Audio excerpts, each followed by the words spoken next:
Hello दोस्तों, कैसे हैं आप सभी। मैं हरकिरत सिंह स्वागत करता हूं केपी कॉलेज के यूट्यूब चैनल पर।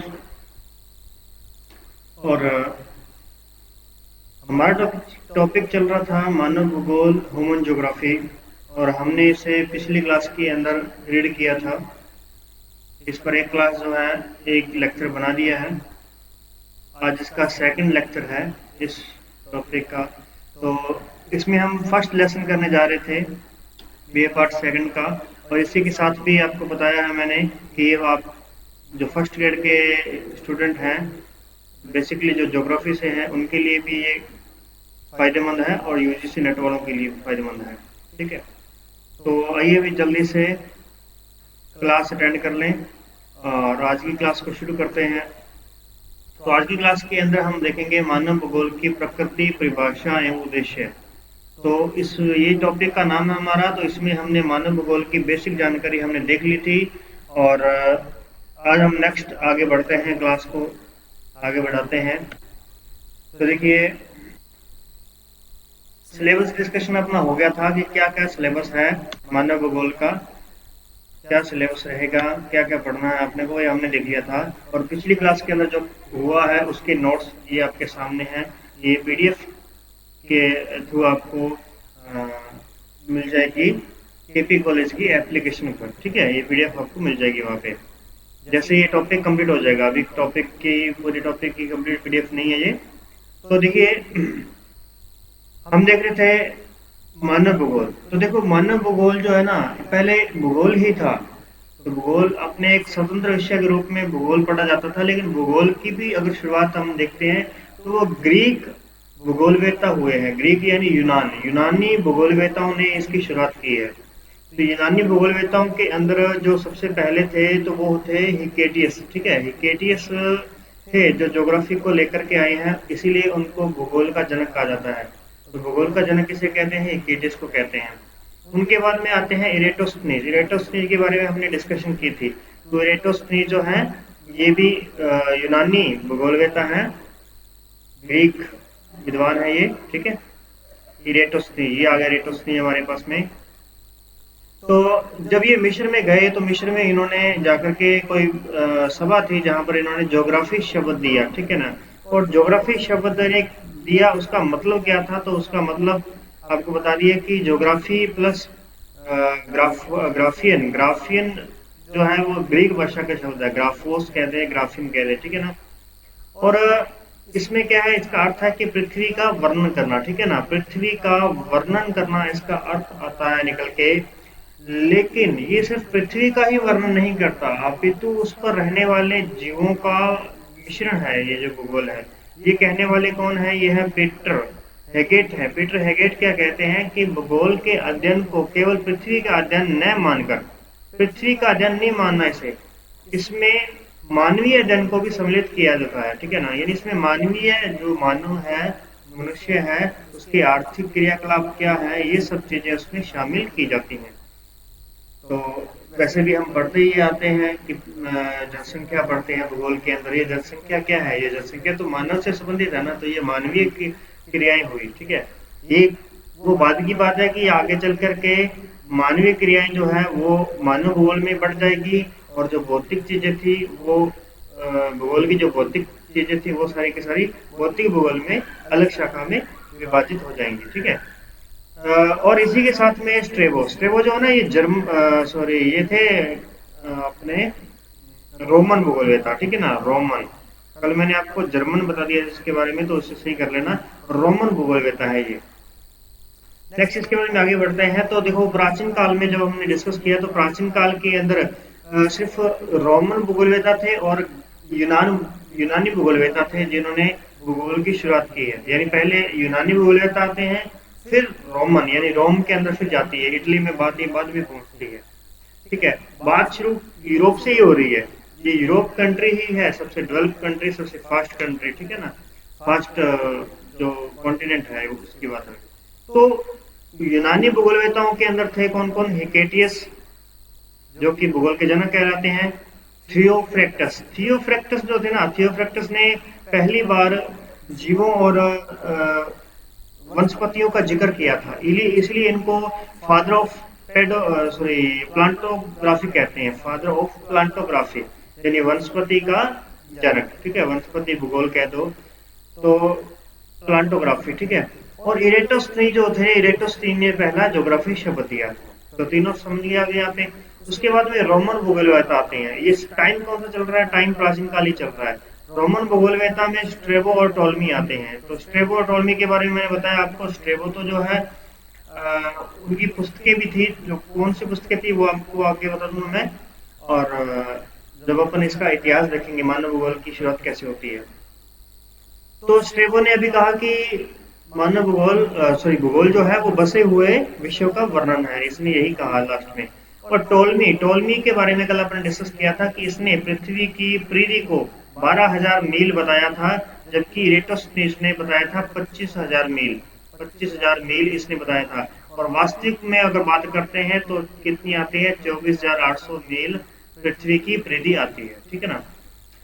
उसके बाद में मध्यकाल की बात करें तो मध्यकाल में कोई, यानी यूनान की तरफ से या ग्रीक रोमन की तरफ से, यानी यूरोप के अंदर एक हिसाब से भूगोल की जो डिस्कशन थी वो बंद हो गई, ठीक है ना। जिन्होंने डिस्कशन की, जिन्होंने बुक्स वगैरह लिखी, वो चल बसे।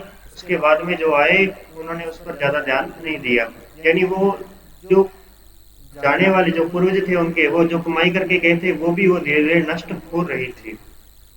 और इस समय अगर बात करते हैं तो मध्यकाल के अंदर मुगलों ने मुगल विद्वानों, ठीक है, मुस्लिम विद्वानों ने क्या किया है?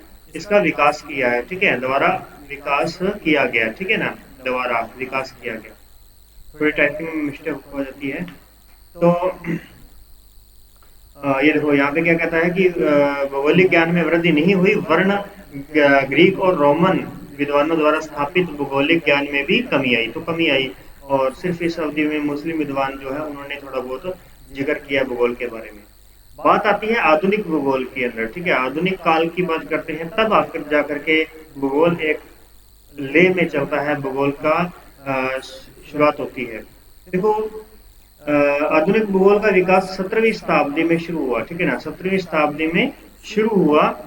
और 17वीं शताब्दी के अंदर जब ये शुरू हुआ तो कब शुरू हुआ? जब दोबारा से यूरोपियन भूगोल का पुनर्जन्म हुआ।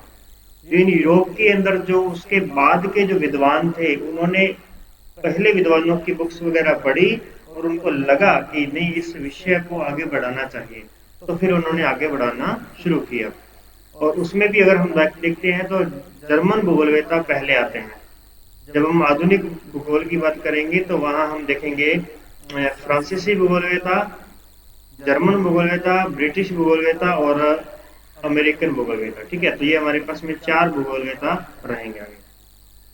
ओके, 18वीं शताब्दी के अंदर क्या हुआ? देखो 17वीं शताब्दी तक तो वो भूगोल ही था। 18वीं शताब्दी में भी आप थोड़ा सा डीपली जाने लग गए। तो 18वीं शताब्दी में क्या होता है कि भौतिक प्रतिरूपों के उद्भव व वितरण का अध्ययन होने लगा। अब भौतिक जो प्रतिरूप हैं, यानी पहाड़ियां हैं, उन सब का उद्भव कैसे हुआ और उनका वितरण कहाँ कहाँ पे है, इन सब का अध्ययन होने लगा। भूविज्ञान, वनस्पति एवं प्राणी विज्ञान के साथ ही अन्य प्राकृतिक विज्ञानों का अध्ययन प्रादेशिक भौगोलिक अन्वेषण के आधार पर होने लगा। प्रादेशिक भौगोलिक अन्वेषण के आधार पर इन सब विज्ञानों का भी अध्ययन होने लगा। यानी ये विज्ञान तो था पहले से, विज्ञान की शुरुआत थी, लेकिन इन सब का जो अध्ययन है वो किसके साथ होने लगा? भौगोलिक अन्वेषणों के आधार पर होने लगा। यानी वहां की भौगोलिक स्थिति कैसी है, भौगोलिक बनावट कैसी है, यानी भूगोल का जिक्र हो रहा है यहाँ पे। तो भूगोल का जिक्र होगा तो इसलिए भूगोल को अलग से विषय बनना होगा। तो ये देखिए आगे बढ़ते हैं। 19वीं शताब्दी के अंत तक यूरोप सहित विभिन्न विश्वविद्यालयों में क्या हो गया? भूगोल एक पृथक विषय के रूप में जाना जाने लगा और इसकी भूगोल की शुरुआत हो गई, ठीक है। और नेक्स्ट देखते हैं आगे अपन। अब देखिए मानव भूगोल, मानव भूगोल की शुरुआत कैसे होती है, या देखते हैं मानव भूगोल के बारे में थोड़ा सा। 19वीं शताब्दी से पूर्व भूगोल एक विशिष्ट विज्ञान था, यानी उस समय उसको विज्ञान ही था, उसको विज्ञान की शाखा मानी जाती थी भूगोल को। तो विशिष्ट विज्ञान था जिसमें भूतल के परिवर्तनशील स्वरूप का क्रमबद्ध अध्ययन किया जाता था। भूतल यानी कि भूमि का जो तल है उसका जो परिवर्तनशील है, परिवर्तनशील जो उसका स्वरूप है, क्योंकि पहाड़ियों की ऊंचाई बढ़ रही है, बर्फ गिर रही है, तो ये परिवर्तनशील चीजें होगी। तो परिवर्तनशील चीजों का क्रमबद्ध अध्ययन किया जाता था, तब इसे सामान्य भूगोल कहा जाता था। और 19वीं शताब्दी के उत्तरार्ध में अब आती है इम्पोर्टेंट बात, यानी 1859 में प्रसिद्ध जीव वैज्ञानिक, देखो यहाँ जीव वैज्ञानिक क्यों आ रहा है, हम बात तो कर रहे थे भूगोल की, लेकिन यहाँ जीव वैज्ञानिक क्यों आ रहा है? तो जीव वैज्ञानिक इसलिए आ रहा है क्योंकि पहले भूगोल विज्ञान से ही जुड़ा हुआ माना था। तो चार्ल्स डार्विन की पुस्तक आती है प्रजातियों की उत्पत्ति। जब ये प्रजातियों की उत्पत्ति की बात आती है, तो क्या होता है, जिसमें जीवों की उत्पत्ति और प्राकृतिक वातावरण से अनुकूलन की स्पष्ट व्याख्या संभव हुई। यहाँ पर उन्होंने क्या किया, प्रजाति की उत्पत्ति जो उसने पुस्तक लिखी, उसके अंदर उसने बताया कि जीवों का प्रकृति के साथ में अनुकूलन कैसे होता है। जीव जो होते हैं वो अपने आप को उस वातावरण के साथ कैसे ढाल लेते हैं। जैसे अपने को गर्मी लगती है तो अपन पंखा चालू कर लेते हैं, ठीक है, और ठंड लगती है तो अपन ऊपर कंबल ओढ़ लेते हैं। तो ये अपन क्या कर रहे हैं, अपन तो कर रहे हैं समायोजन। ये क्या कर रहे हैं, समायोजन कर रहे हैं अपन अपन उसके अनुकूल डाल नहीं रहे अपने आप को। ऐसा नहीं कि हमें ठंड लग रही है तो हम ठंड में रहना सीख लेंगे, नहीं, हम गर्म कपड़े पहनेंगे, यानी हम उसके साथ समायोजन करेंगे। जबकि जीव क्या करते हैं, जीव अनुकूल वातावरण बनाते हैं अपने जैसा, जैसा उनको चाहिए होता है। देखिए, इसमें डार्विन ने बताया कि वातावरण में सफल अनुकूलन करने वाले जीव ही जीवित रहते हैं। जो सफल अनुकूलन करते हैं वो जीवित रहते हैं। शेष जातियां जो होती हैं वो विलोपन हो जाती हैं, उनका विलुप्त हो जाती हैं वो जातियां। इसे प्राकृतिक चयन कहा जाता है, प्रकृति का चयन, यानी नेचुरल सिलेक्शन कहते हैं इसे, नेचुरल सिलेक्शन, प्रकृति का चयन। यानी अगर आप ठंड में रहना पसंद है आपको, तो आप कहाँ रहेंगे, ध्रुवों पर रहेंगे, जैसे एस्किमो रहते हैं। अब वो वहां रहते हैं, ठंडे प्रदेशों में रहते हैं, तो अब उनकी हैबिट हो चुकी है, तो उन्होंने क्या किया है, उसको अपना लिया है, उस वहां के वातावरण को अपना लिया उन्होंने। लेकिन उनको मुश्किलों का सामना उनको भी करना पड़ता है, इसलिए वो बर्फ के घर बनाते हैं, ऊपर खाल ओढ़ते हैं, तो ये सब चीजें जो है वो करते हैं। तो ये क्या है, अनुकूलन हो जाता है। तो जो सफल अनुकूलन करने वाले जीव है वही जीवित रहते हैं, बाकी सबका क्या हो जाता है, विलोपन हो जाता है। और इस कंडीशन को क्या कहेंगे, प्राकृतिक चयन कहेंगे। तो इसीलिए अंडरलाइन कर लेना इसको, प्राकृतिक चयन जो है ये किसकी कौन कहता है, चार्ल्स डार्विन कहते हैं इसके बारे में। ओके, नेक्स्ट आगे बढ़ते हैं। तो डार्विन के इन विचारों से प्रभावित होकर तत्कालीन जर्मन भूगोलवेता, ये आती है इंपॉर्टेंट बात भी, देखो सबसे इंपॉर्टेंट बात जो है वो जर्मन भूगोलवेता फ्रेडरिक रटजल हैं। अच्छी तरीके से रट लेना इसको, और वैसे भी आपके याद हो जाएगा। फ्रेडरिक रटजल जो हैं, इन्होंने मानव को स्थायी मान करके, ठीक है, मानव को सेंटर में मान करके उसके चारों ओर उसका अध्ययन करना शुरू कर दिया। क्या कहता है, फ्रेडरिक रटजल ने भूगोल में मानवीय पक्षों को स्थायी स्थान देकर, मानवीय पक्ष, जो भी मानवीय पक्ष है, मानव कैसे जीवित रहता है, मानव क्या करता है, मानव के आर्थिक क्रियाकलाप क्या है, अपना जीवन यापन कैसे करता है, यानी वो मानव को ही पढ़ता गया, मानव कैसे रहता है, कहाँ रहता है, क्या खाता है, क्या पीता है। तो ये सब चीजें किस पर की, उसने मानव पर की। तो इसलिए क्या कहलाएंगे आगे चल करके, ये मानव भूगोल के जनक कहलाएंगे, ठीक है। रटजल ने मानव एवं पर्यावरण के मध्य संबंधों की व्याख्या को महत्वपूर्ण मानते हुए भूगोल की एक प्रमुख शाखा के रूप में मानव भूगोल की नींव रखी। तो मानव भूगोल की नींव रखने वाले कौन हैं, रटजल हैं। कहाँ के हैं, जर्मनी के हैं। और क्या कहते हैं इनको, मानव भूगोल का जनक कहते हैं। इनकी पुस्तक का नाम क्या है, एंथ्रोपोज्योग्राफी, इनकी पुस्तक का नाम है एंथ्रोपोज्योग्राफी। एंथ्रोपोज्योग्राफी जो है वो इनकी पुस्तक का नाम है, ये ध्यान रखनी है बात आपको, ठीक है। ओके, चलते हैं आगे बढ़ते हैं। फिर देखिए जरा, भूगोल और मानव भूगोल में क्या डिफरेंस है, भूगोल और मानव भूगोल, ठीक है। तो यहाँ हम बात करते हैं, भूगोल क्षेत्र वर्णनी विज्ञान है, यानी भूगोल एक विज्ञान है। कैसा, क्षेत्र वर्णनी, यानी क्षेत्र का वर्णन करने वाला विज्ञान। किसी क्षेत्र का, एक क्षेत्र में देखना है कि उसका वर्णन करना अपने क्षेत्र रहेगा, ठीक है ना। जैसे आप आपका खेत है, आपका उस खेत का वर्णन कैसे करोगे आप कहोगे कि हमारे खेत में ये फसल है, ये सब कुछ है, यहाँ पे एक छोटी सी पहाड़ी है, तो ये ठीक है, एक ढलान है और एक नाला है, तो ये सब चीजें क्या करोगे आप, उसका वर्णन करोगे। तो यही चीजें क्या इसमें की जाती है, भूगोल में की जाती है। तो भूगोल में क्या हो गया, क्या क्या बात सामने आ जाएगी कि पहाड़ियां हैं, नदियां हैं, तो ये सब ऊंचा जो है, ये सब चीजें जो है भूगोल के अंदर करेंगे। तो जिसमें क्षेत्र वर्णनी विज्ञान है, जिसमें क्षेत्रीय परिप्रेक्ष्य में तथ्यों का अध्ययन किया जाता है। क्षेत्रीय परिप्रेक्ष्य में तथ्यों का अध्ययन किया जाता है। उस क्षेत्र में क्या क्या तथ्य हैं, क्या क्या इंपॉर्टेंट चीजें हैं। एक अध्ययन के क्षेत्र के रूप में देखा जाए तो भूगोल एक समाकलनात्मक, अनुभविक और व्यवहारिक है। समाकलनात्मक, अनुभविक और एक व्यवहारिक है, यानी हम सब इसको व्यवहार में लेते हैं। ये सबके साथ व्यवहारिक है। इसका अपन ये ऐसे कह सकते हैं कि जैसे वर्तमान में वर्षा हो रही है, ठीक है ना। अब वर्षा हो रही है तो वर्षा का जो कारण है वो भौगोलिक कारण है, भूगोल इसका कारण है। तो क्या ये हमारे साथ व्यवहारिक है या नहीं, क्योंकि हमें वर्षा की आस रहती है, गर्मी है, सर्दी है, ठीक है, बरसात है, तो ये सब ऋतुएं जो है ये किसमें आती हैं, भूगोल के अंदर हम इसका पढ़ते हैं, तो ये हमारे साथ व्यवहारिक है, ठीक है। और हॉटशॉन, हॉटशॉन क्या कहते हैं, हॉटशॉन कहते हैं भूगोल का संबंध पृथ्वी धरातल के विषमता युक्त स्वरूप, भूगोल का संबंध पृथ्वी के धरातल की जो विषमताएं हैं, उस विषमताओं के युक्त स्वरूप यथार्थ, व्यवस्थित और विवेकपूर्ण ढंग से वर्णन एवं व्याख्या करने से है। यानी इसका संबंध, भूगोल का संबंध पृथ्वी पर जितनी भी पृथ्वी के धरातल पर जितने भी स्वरूप हैं, उनका व्यवस्थित और विवेकपूर्ण व्याख्या करना, ये भूगोल का काम है। भौगोलिक अध्ययन के आंतरिक तर्क ने इस विषय को दो भागों में विभाजित कर दिया। अब देखो ये क्या कहता है, भौगोलिक अध्ययन के आंतरिक तर्क ने, अब उस भौगोलिक अध्ययन का आंतरिक तर्क क्या है। आंतरिक तर्क ये है कि जैसे धरातल पर कोई विषमता युक्त स्वरूप है, कहीं ऊंची जगह, कहीं नीची जगह है, कहीं खाई है, कहीं पहाड़ है, ठीक है, ये सब चीजें हैं। अब उन वहां पर मनुष्य भी रहता है, मानव भी रहता है, तो मानव की भी बस्ती है। तो अगर तो हम ओनली पहाड़ों की बात करेंगे तो अलग विषय बन गया एक, और अगर हम मानव को साथ लेकर के चलेंगे तो एक अलग विषय बन गया। यानी भौगोलिक अध्ययन की जो आंतरिक तर्क थे, जो उसके आंतरिक तर्क थे, उसने इसको दो भागों में विभाजित कर दिया। एक बन गया भौतिक भूगोल और एक बन गया मानव भूगोल, ठीक है ना।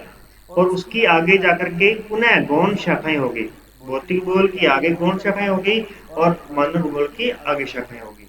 तो अगर आपसे पूछे कि भूगोल की कितनी शाखाएं हैं, तो दो शाखाएं हैं, भौतिक भूगोल और मानव भूगोल, ठीक है। उसके बाद में आपसे आएगा क्वेश्चन कि निम्न में से चिकित्सा भूगोल किसका विषय है, संसाधन भूगोल किसका विषय है, कृषि भूगोल किस शाखा के अंतर्गत आता है। तो ये सब आते हैं मानव भूगोल के अंतर्गत, क्योंकि देखो कृषि कौन करेगा, मानव करेगा। चिकित्सा में किसकी चिकित्सा मिलेगी, मानव को मिलेगी, ठीक है। और जो है हमारे पास में संसाधन की बात करें तो संसाधन का यूज कौन करेगा, तो मानव करेगा। आर्थिक कारक यानी आर्थिक कमाई का करने का कौन करता है, कमाई मानव करता है। तो ये सब चीजें किसमें आती हैं, मानव भूगोल में आती हैं। भूआकृति में क्या आ जाएगा कि धरती के नीचे क्या है, धरती के ऊपर क्या है, और वातावरण में क्या क्या पाया जाता है, क्या क्या चीजें हैं, ये सब चीजें जो है ये भौतिक भूगोल में आती है। ओके, नेक्स्ट आता है हमारे पास में भौतिक भूगोल, भौतिक पर्यावरण का अध्ययन करता है। अब देखो दोनों में डिफरेंस कर लेते हैं। अब तक तो हमने भूगोल और मानव भूगोल की बात की थी, अब हम भूगोल और सॉरी भौतिक भूगोल और मानव भूगोल की बात करेंगे, ठीक है। देखिए दोबारा से बात सुनिए मेरी, यहाँ पे क्या कह रहा हूँ मैं। देखो यहाँ पर हमने बात की थी भूगोल और मानव भूगोल, भूगोल और मानव भूगोल में यहाँ डिफरेंस हमने शो किया, और यहाँ उसकी दो शाखाएं, भूगोल की शाखाएं निकाल दी हमने, भौतिक भूगोल और मानव भूगोल निकाल दी। अब इन दोनों में आपस में हम कंपेरिजन करेंगे, ठीक है। क्या है भौतिक भूगोल? भौतिक भूगोल है भौतिक पर्यावरण का अध्ययन। भौतिक पर्यावरण का अध्ययन भौतिक भूगोल कहलाएगा, और मानवीय पर्यावरण का अध्ययन मानव भूगोल कहलाएगा। लेकिन थोड़ा सा उसको चेंज करके अपन कहेंगे कि मानवीय पर्यावरण, जैसे मानवीय संस्कृति, मानव की संस्कृति का भौतिक पर्यावरण से संबंध का अध्ययन करना ही मानव भूगोल है। यानी मानव भूगोल किसका अध्ययन करता है? एक तरफ से मानव है, एक तरफ से प्रकृति है। प्रकृति और मानव के बीच जो संबंध है, उन संबंधों का अध्ययन करता है मानव भूगोल। ठीक है, यही चीजें आगे जाकर के परिभाषा बनेंगी, इसलिए अभी से ध्यान रखना। क्या ध्यान रखना है? मेनली बात आपको नॉर्मली पता होना चाहिए कि मानव भूगोल में क्या होता है, मानव भूगोल में किसका अध्ययन किया जाता है। तो मानव भूगोल में मानव और प्रकृति के मध्य पारस्परिक संबंधों का अध्ययन किया जाता है। ओके, मानव भूगोल भौतिक पर्यावरण व सांस्कृतिक पर्यावरण के बीच संबंधों का अध्ययन करता है। ये बात भी आप अगर इतनी समझते हैं तो बहुत बेस्ट है, दी बेस्ट रहेगी आपके लिए। देखो इतनी बात मैं आपको बताता हूँ। मानव भौतिक भूगोल क्या था? भौतिक भूगोल भौतिक पर्यावरण का अध्ययन था, और मानव भूगोल भौतिक पर्यावरण व सांस्कृतिक पर्यावरण के संबंधों का अध्ययन है। बस यही चीजें दोनों, और कुछ नहीं है। तो सांस्कृतिक पर्यावरण के बीच संबंध, मानवीय परिघटनाओं के स्थानिक वितरण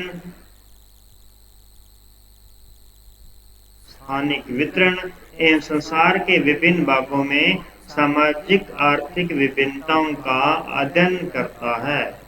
कौन? मानव भूगोल। दूसरे शब्दों में देख लेते हैं, मानव भूगोल मानव वर्गों और उनके वातावरण के शक्ति प्रभावों तथा प्रतिक्रियाओं के पारस्परिक कार्यात्मक संबंधों का प्रादेशिक आधार पर किया जाने वाला अध्ययन है।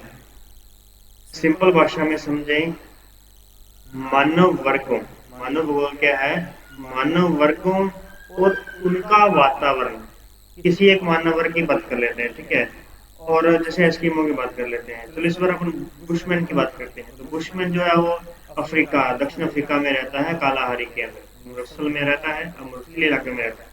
तो क्या कहता है?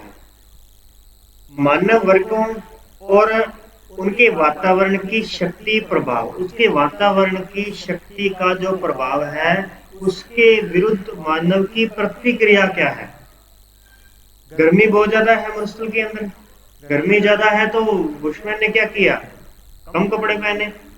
तो कम कपड़े पहने तो इसका मतलब वातावरण की शक्ति थी और मानव वर्ग ने प्रतिक्रिया दी, रिएक्शन दिया आगे से, ठीक है ना। प्रतिक्रिया, क्रिया नहीं की, एक्शन नहीं लिया, रिएक्शन दिया वापस से उल्टा। तो प्रतिक्रियाओं, इन दोनों के बीच में जो संबंध है, उनका प्रादेशिक आधार पर किया जाने वाला अध्ययन क्या कहलाता है? मानव भूगोल कहलाता है। प्रादेशिक आधार कैसे? ये बुशमैन का हमने अलग कर लिया, एस्किमो का अलग कर लिया, भील जनजाति का अलग कर लिया, गोंड का, सहरिया का, ठीक है। तो ये सब जनजातियों का हमने अलग अलग अध्ययन कर लिया। ये मानव वर्गों का अलग अलग हम देख लेते हैं। तो इसे प्रादेशिक आधार कहते हैं। अर्थात भूगोल विषय का वह भाग जिसमें मानवीय क्रियाओं के स्थानिक विभेदीकरण और संगठन के साथ साथ भौतिक पर्यावरण के मानवीय प्रयोग का अध्ययन किया जाता है, उसे मानव भूगोल कहते हैं, वह मानव भूगोल कहलाता है। अब फिर से देखो, बातें सिर्फ वही आ रही हैं, थोड़ी सी घुमा रहे हैं बातों को, लेकिन अर्थ एक ही निकलता है सबका। क्या कहता है? मानवीय क्रियाओं के स्थानिक विभेदीकरण, जो मानव है उस मानव की क्रियाओं का स्थानिक विभेदीकरण, उस स्थान का विभेदीकरण और संगठन के साथ साथ भौतिक पर्यावरण के मानवीय प्रयोग, भौतिक पर्यावरण के मानवीय प्रयोग। जैसे अगर हम यहाँ पे कह दें कि एक ऊंची जगह है, तो उस जगह का धरातल से ज्यादा ऊंची जगह है तो उस जगह का मानव किस प्रकार से प्रयोग करेगा, या पहाड़ी है, पहाड़ी का कैसे प्रयोग कर सकता है, उसके पास में समतल जगह नहीं है, अब उसको फसल बोनी है तो वो फसल कैसे बोएगा। तो उसने क्या किया, मानव ने पहाड़ी के ऊपर क्या किया, देखो इस प्रकार से हमारे पास में एक पहाड़ी है, ये पहाड़ी है, ठीक है। अब उसने क्या किया मानव ने, अब यहाँ रहता है तो उसने एक तो ये यहाँ से घर बना लिया, ठीक है, इस प्रकार से यहाँ पे एक तरफ से उसने यहाँ पे लकड़ी के लट्ठे यहाँ पे खड़े कर दिए और यहाँ उसने अपना क्या कर दिया, एक घर बना लिया। और अब उसको फसल भी बोनी है साथ साथ में, तो उसने क्या किया, यहाँ पर इस प्रकार से ऐसी कटिंग की, देखो मतलब अब ये 3D में शो नहीं होगा तो मैं यहाँ पे आपको ये बता देता हूँ, उसने किस प्रकार से कटिंग की, ठीक है। इस प्रकार से उसको काटा कि काट करके उसको समतल बना लिया, उसको वहां पे उसने क्या किया, उसका प्रयोग किया। यही कहना चाहता था यहाँ पे वो कि भौतिक पर्यावरण के मानवीय प्रयोग कैसे हैं। भौतिक पर्यावरण जो है, यानी पहाड़ी तो एक भौतिक है, भौतिक अवस्था एक भौतिक चीज है, वहां मानव उसका प्रयोग कैसे कर रहा है, इसका जो हमें चर्चा करनी है ना, वो मानव भूगोल के अंदर होगी। तो इसका अध्ययन करने वाला ही मानव भूगोल कहलाएगा। इस प्रकार प्राकृतिक वातावरण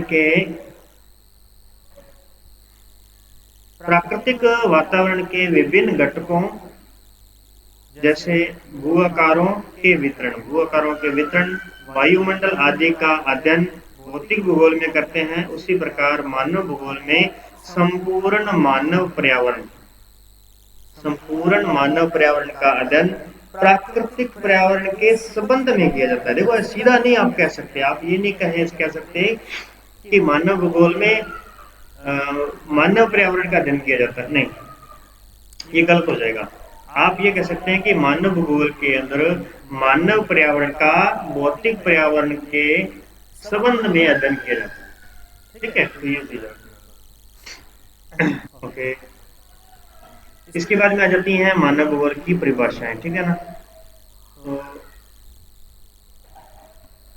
ये कर लेते हैं मानव भूगोल की परिभाषा। तो देखिए जरा, मानव भूगोल की अगर बात करते हैं तो मानव भूगोल का सबसे पहले मानव भूगोल का जनक किसे कहा जाता है, फ्रेडरिक हेर्ज़ल को कहा जाता है, जो कि जर्मन से है।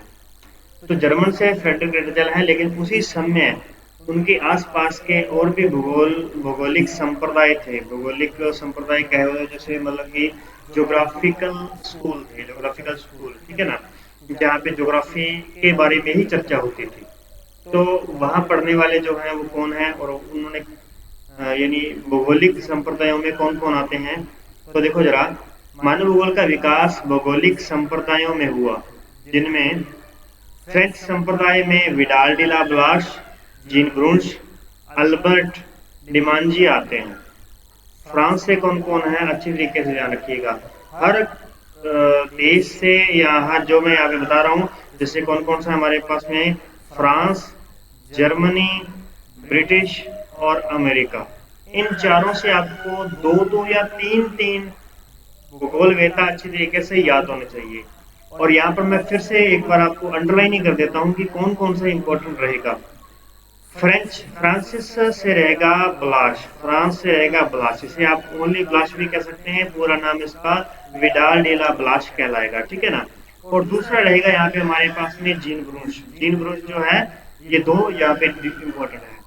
जर्मन भूगोलवेत्ता की बात करते हैं तो यहाँ रेटजल, हम्बोल्ट, कार्ल रिटर, ये सारे ही इम्पोर्टेंट है, क्योंकि जर्मनी ही इम्पोर्टेंट एरिया था भूगोल का, जो एरिया था भूगोल जहाँ से शुरुआत होती है।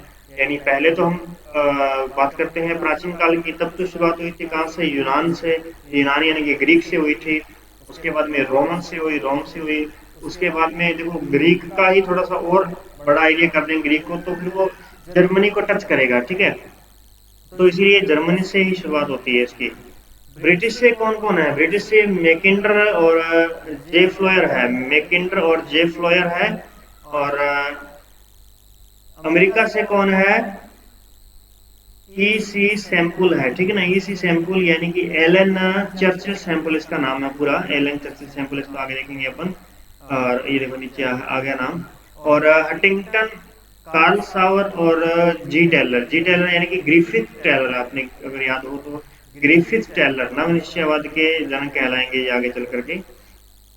तो ये रहा हमारे पास में ये सारे के जहाँ पे मैंने इनको टिक किया है वो इम्पोर्टेंट है याद करने के लिए। ओके, फ्रेडरिक एर्जल की परिभाषा देखते हैं मानव भूगोल की। उन्होंने उनकी पुस्तक का नाम है एंथ्रोपोजियोग्राफी, पुस्तक का नाम है, अच्छी तरीके से याद होनी चाहिए। मानव भूगोल में मानव समाजों एवं धरातल के बीच संबंधों का संश्लेषित अध्ययन किया जाता है। देखो यहाँ तक बात आपको अच्छी तरीके से याद हो। मानव भूगोल में देखो इतनी परिभाषा, मतलब सिर्फ इतनी ही परिभाषा है और कुछ भी परिभाषा नहीं है। मानव भूगोल में आपसे क्वेश्चन किया गया मानव भूगोल की परिभाषा क्या है, तो मानव भूगोल में क्या होता है, परिभाषा पूछने का मतलब क्या होता है कि मानव भूगोल में क्या पढ़ा जाता है, किसके बारे में डिस्कस की जाती है, क्या किसके बारे में मानव भूगोल पढ़ाता है। तो यहाँ पर आप क्या कहोगे, आपकी फ्रेडरिक एर्जल की परिभाषा क्या आएगी कि मानव भूगोल में मानव समाजों और धरातल के बीच, मानव समाज कहाँ रहेगा, धरातल पर रहेगा, उन दोनों के बीच का जो संबंध है उसका अध्ययन ही क्या कहलाता है, मानव भूगोल कहलाता है। ऐसे ही एलन चर्चिल सैंपल जो है, जिन्होंने 1911 के अंदर अपनी एक पुस्तक लिखी थी जिसका नाम है भौगोलिक वातावरण के प्रभाव, भौगोलिक वातावरण के प्रभाव उनकी पुस्तक का नाम है। तो ये पुस्तक में कहते हैं कि अस्थिर पृथ्वी और चंचल मानव, अस्थिर पृथ्वी और चंचल मानव, चंचल को हम क्रियाशील भी कह सकते हैं, क्रियाशील, लेकिन इन्होंने चंचल कहा है तो ये काफी मतलब आसान वर्ड लगता है अपने यहाँ पे कि अस्थिर पृथ्वी अस्थिर है, वो एक जगह पे स्थिर नहीं है, अस्थिर पृथ्वी है, और चंचल मानव यानी क्रियाशील मानव, इन दोनों के बीच के जो संबंध है मानव भूगोल कहलाता है। ठीक है, उसका अध्ययनों को मानव भूगोल कहते हैं। तो अस्थिर पृथ्वी एवं चंचल मानव के परिवर्तनशील संबंधों का अध्ययन मानव भूगोल में किया जाता है। ठीक है दोस्तों, तो आज के लिए इतना काफी क्लास हो चुकी है, तो मिलते हैं नेक्स्ट क्लास के अंदर। क्लास को देखो तो पूरा देखा करो, एंड तक क्लास देखोगे तो ही क्लास आपको अच्छी तरीके से समझ में आएगी, और देखो इस तरीके से अपनी क्लासों को अच्छी तरीके से करेंगे। पिछली क्लासों को भी हमने किया था फर्स्ट ईयर के अंदर भी, तब तो आपके एग्जाम नहीं हुए, लेकिन इस बार आपने आलस नहीं करना है, एग्जाम आपके होंगे, और अच्छी तरीके से नोट्स बनाना शुरू कर दो आज से ही। अभी भी स्कूलों के खुलने का समय तो आ गया है, लेकिन कॉलेजों के खुलने का अभी समय डिसाइड नहीं हुआ है, इसीलिए आपको ये जो क्लासेस चल रही हैं इनकी आपको नोट्स बनाने हैं, और जब आपकी ऑफलाइन क्लासेस शुरू होंगी, आप कॉलेज में आएंगे तो आपके अच्छी तरीके से नोट्स बने होने चाहिए। ठीक है दोस्तों, तो आज के लिए इतना ही, मिलते हैं नेक्स्ट वीडियो में, तब तक के लिए धन्यवाद।